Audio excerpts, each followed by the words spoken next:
Hey everybody, Alex here for Nerdy Inc. coming at you with another episode of Our Favorite Frontier, the only Star Trek podcast on the internet that's hosted by me and Nick. Hey Nick. Hey Alex, how are you? I'm doing swell. Swell. Yes. Today we're going to be talking about the 12th episode of Star Trek The Next Generation Season 1, The Big Goodbye. First Officer's Log, Stardate 41997.7. We are about to make a brief but necessary contact with the Harada, a reclusive insect-like race known for its idiosyncratic attitude toward protocol. The Harada demand a precise greeting, in this case, from Captain Picard. Their language is most unusual. The slightest mispronunciation is regarded as an insult. Nick, what did you think of The Big Goodbye? I was extremely bored. Interesting. Why is that? I just found the concept to really be a little just out of place. I felt like it was kind of a waste of an episode. It kind of just... I know that there were episodes in the original series where they would go into alternate planets that would be mimic of, the early 20th century, but I was kind of just it didn't seem as exciting. Fair enough. This was an interesting episode for me because I actually kind of enjoyed it for a couple different reasons that I'll get into later. But the number one reason was I just felt that all of the elements were working for the first time in a while. There wasn't a weird plant alien wrapped around Loxana Troy's wrist. There wasn't a talking suitcase with a face.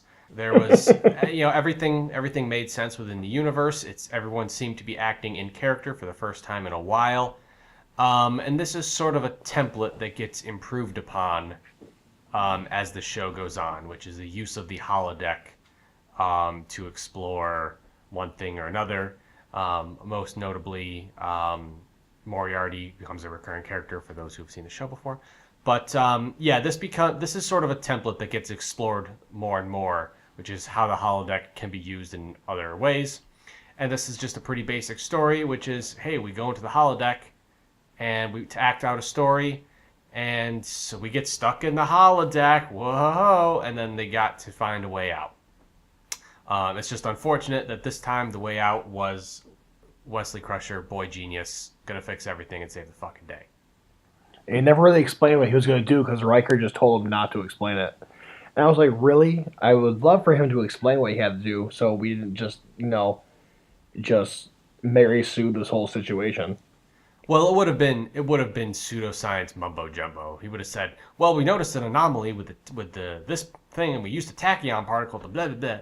Tachyon particles become the crutch for every pseudoscience nonsense that happens in the show. The explanation was kind of irrelevant. The problem was that, this is the definition of a Deus Ex Machina. Our heroes, Captain Picard and Data and Dr. Crusher, they did not solve the problem. They were just waiting in there until the problem was solved for them. So it's a big no-no. It was just the whole episode I felt was a big no-no.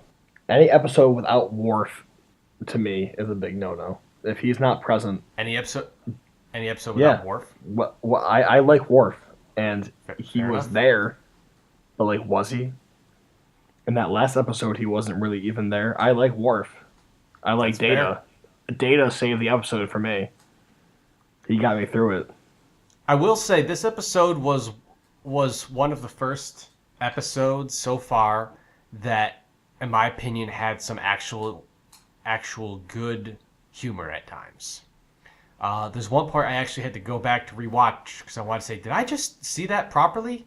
It was great. It was when the ship's historian, who's so insignificant, I don't remember his name because he never shows up again. He gets shot. Dr. Crusher is examining his wound. She goes, "I need light." And Data walks over and he picks up the lamp and he takes a couple steps forward and it unplugs. And Data is curious, why did this light go out? I don't know what happened. And in the background, you see Picard pick up the plug, walk over to a nearby outlet, and right when he plugs it, Data just pokes the light bulb, and then the light turns on, and Data goes, that must have done it. Just a nice little visual gag like that was nice. Beverly swallowing the gum actually was funny to me. I didn't think this was as cringy humor As it usually is. As it usually is, yeah. So there was one element to this episode that was really stupid, which was we had to have a ticking clock somewhere. Obviously, you can't just say Picard got stuck in the holodeck. We'll get him out. There's no rush. They had to have a real rush, which is this weird alien needs to have a greeting spoken to it in its own language.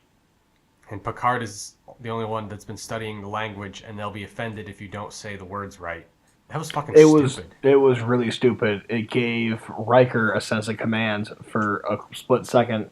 Like that was the only subplot for the rest of the Enterprise. And honestly, it was a waste of time because you didn't even get to see the aliens. It was the dumbest. Yeah. It was honestly pointless. The whole episode to me could be taken out and no one is going to miss it. It was funny that you mentioned we don't get to see the aliens, because I was a little excited at first when it said, when the captain's log, or maybe it was the first officer's log, said we're going to see, where we're in communication with this insect-like species. I'm like, oh, I get to see some either terrible makeup effects or some awful CGI, and we got to see none of it. It was. I don't know who wrote that episode or what Gene was thinking, but it was honestly just a waste of time because there was no real conflict in my eyes. Well, yes, I mean there was conflict. Well, I mean, obviously there was conflict. I mean, but there was no, with the exception it was super forced. With the exception of just we don't get to interact with these aliens, and there was no implications for Starfleet as a whole or for the galaxy at large. It was just the conflict was we want to have a good interaction with this alien. So I'll grant you, yeah, there's no conflict outside of just this small scale little story. But I can't agree that there was no conflict in the episode. It just seemed the whole thing seemed really forced. It didn't seem like there was a really good flow with that. What do you mean? Like, they could have done something that could have had significance with, the rest of the series or a character arc within the situation, which is what conflicts I like to see within these types of shows. That's true. There was no character arc in this. Absolutely. It was like, oh, you have to speak our language or we're going to kill you. And then from just an inside the holosuite, there was really no character arc for Picard, as contained in that 1940s story. The only minor character revelation we get is he's got fuck eyes for Beverly Crusher in her little outfit there, but he doesn't really grow as a character. She doesn't grow as a character. We just get to see Data talk in some comical 1940s language and explain Joe DiMaggio and baseball. That was funny. Yeah, so no character arcs. I'll give you that. Yeah, just for me, it was like pointless, no progression, and that's not what I like to see in stuff like this. So I know you said you like Worf, and I know you like Data. So let's talk about. We can't talk about Worf. Let's talk about Data, and more specifically, talk about Picard as characters. Now I know we've established that there was no real character arc to this episode, but what are your impressions? Because we spent most of this episode with Picard.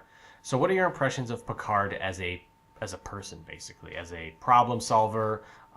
What type of what he's into, what his personality's like? Because this was what was your impressions? What I've noticed is overall, in general, of Picard, he is a leader, but he always seems to be needing to ask for a little bit of help.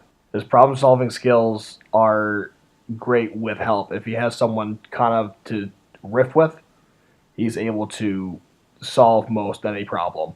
But as we talk about, usually I find Riker to be the one who makes a lot of the calls. Like in this one, Riker was making calls with Wesley to get the thing done, to get them back into the Enterprise, and he was kind of left in charge of the ship while he was on his holiday thing.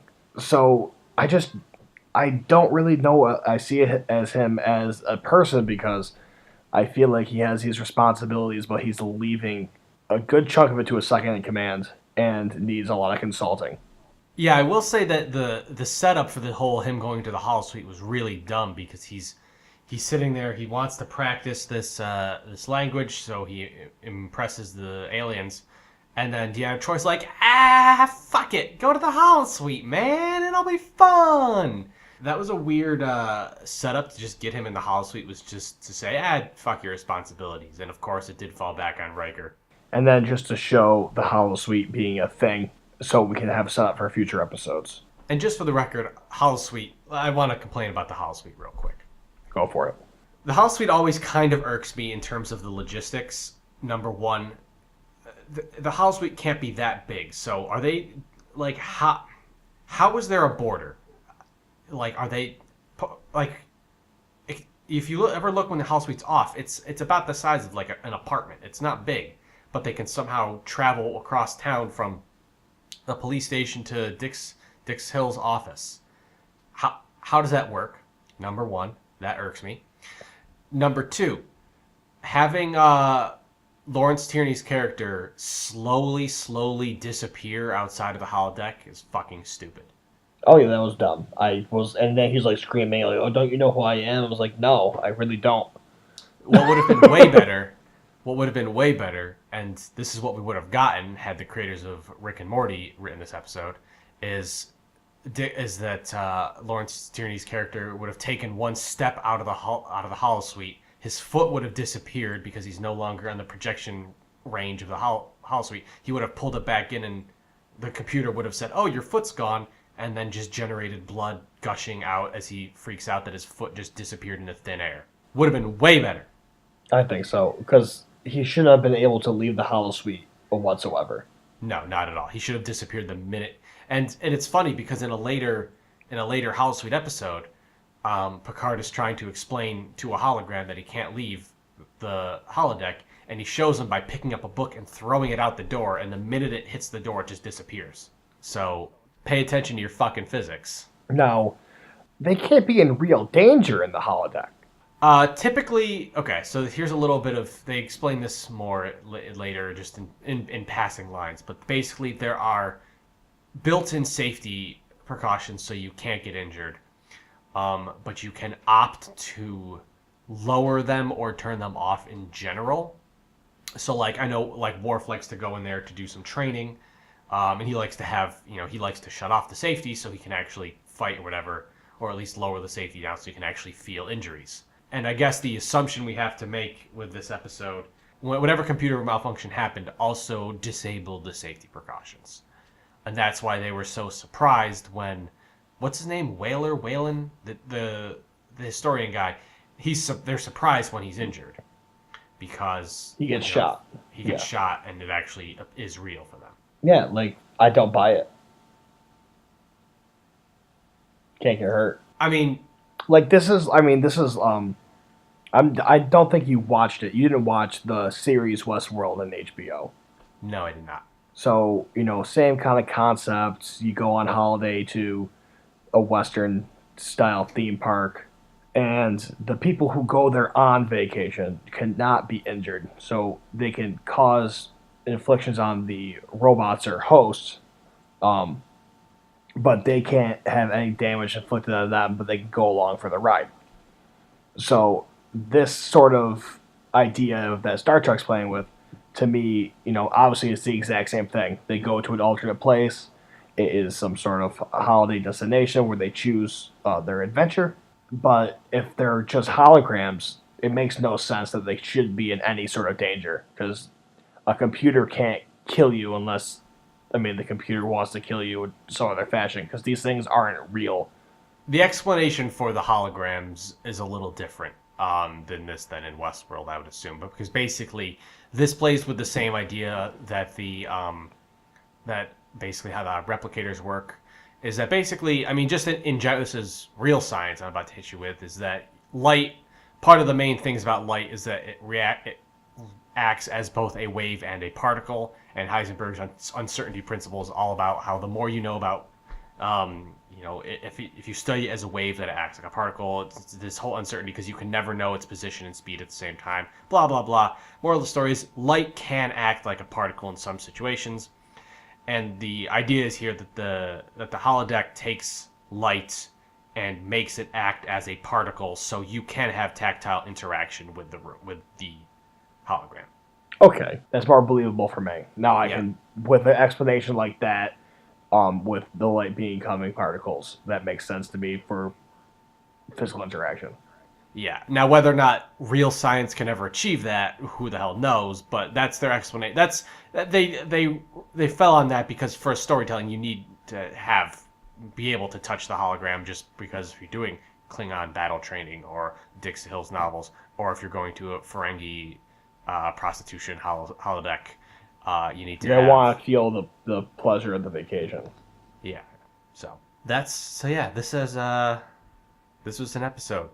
I enjoyed it a little bit more than you did, just because I think I recognized the blueprint more, and there was some decent humor, I thought, but I thought it fell into the same old fucking trap of Wesley Crusher saving the day and having a very transparent plot structure, plot mechanics for the show, the episode.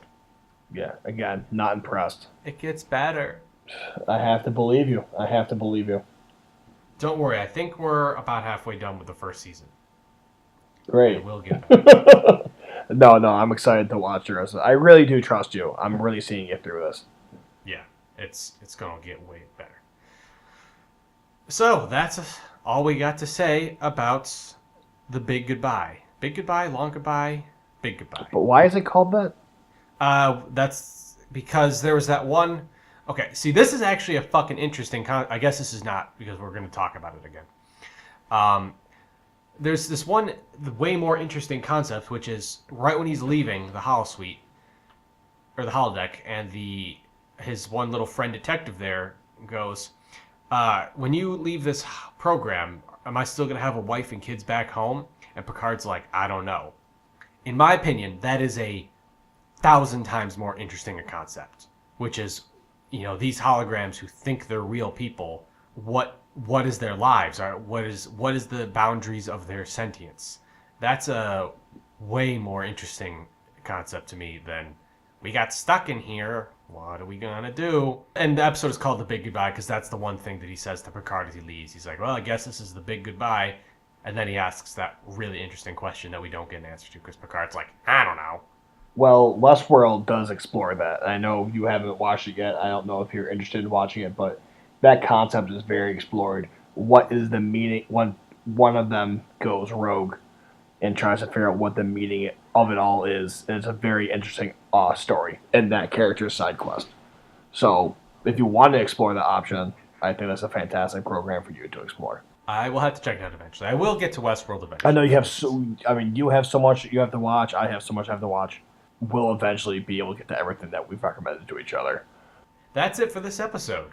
Join us next week when we discuss the episode called Data Lore. Ooh, hope it's a data episode. It is a data episode. Yay. It's double the data, double the trouble. Ooh. Does Data have a brother? Tune in next week to find out. You left me with a cliffhanger. All right, so that's it for this episode. If you've enjoyed, like, comment, subscribe. All that good stuff is much appreciated, and we will see you next time. Goodbye. Our Favorite Frontier is hosted by Alex Russo and Nick Caladona, edited by Alex Russo, and produced by Nerdy Inc. Be sure to follow us on YouTube to catch all of our videos, as well as like us on Facebook, Twitter, and whatever other social media we have.